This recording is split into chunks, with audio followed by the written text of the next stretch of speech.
Mga kabikir, ang lutuin ko ngayon sa kaldero, itong tinapay na kalihim bread. Iwan ko kung anong tawag sa inyo nito mga kabikir. Iba-iba kasi ang tawag o pangalan sa tinapay na ito. Sa mga walang oven, panoorin nyo ito. Sa kaldero lang natin ito lutuin mga kabikir. Unahin natin ang palaman. 1 cup third class flour, 1/2 cup bread powder, 1/2 cup sugar, 1/2 teaspoon strawberry red, 2 tablespoon water, 1/3 cup margarine. Haluin lang ang lahat ng mga ingredients hanggang sa ganito na mga kabikir.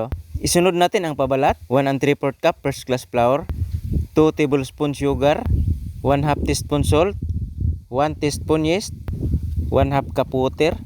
Haluin lang 4 minutes ko itong mix. Mano-mano pa rin mga kabikir. Pagkatapos mix, hindi na natin palasahin. Ilapad na natin kaagad. Pagkatapos malapad, lagay na natin ang ating palaman. Ganito lang maglagay ng palaman. Ibasto lang tapos i-flat, ilapad. Pahiran ng tubig para dumikit ang pabalat doon sa palaman. Sa pagbalot naman sa palaman, ganito lang. Pagkatapos mabalot, baliktarin. Tusok-tusukan ng tinidor. Pagkatapos pahiran ng itlog or gatas bago natin putulin. At saka isa lang. Ganito lang kasimple ang paggawa ng kalihim bread mga kabikir.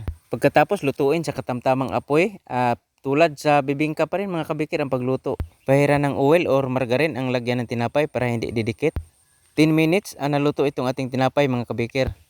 Ito na mga kabikir, ang finished product ng ating kalihim bread. May iba-iba kasing pangalan itong tinapay na ito mga kabikir. Iwan ko sa ibang lugar, sa lugar ninyo kung anong pangalan sa tinapay na ito. Sa mga kabikir ko dyan na walang oven, hindi problema pagka gusto nyo gumawa ng ganitong tinapay mga kabikir. Kalihim bread, lutuin lang natin sa kaldero. Sa mga hindi pa nakasubok sa paggawa, sundin nyo lang ang paraan, ang recipe. At maglagay lang ako ng ingredients mga kabikir, recipe sa comment section, sa short video at sa long video naman sa title. Mga kabikir, sana nagustuhan niyo ang recipe na isinare ko sa inyo ngayon. Itong kalihim bread.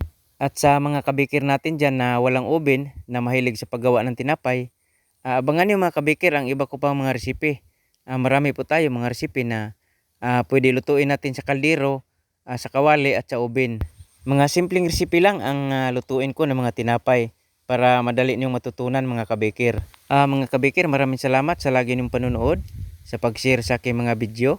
Mga followers, mga viewers, God bless sa ating lahat mga kabikir.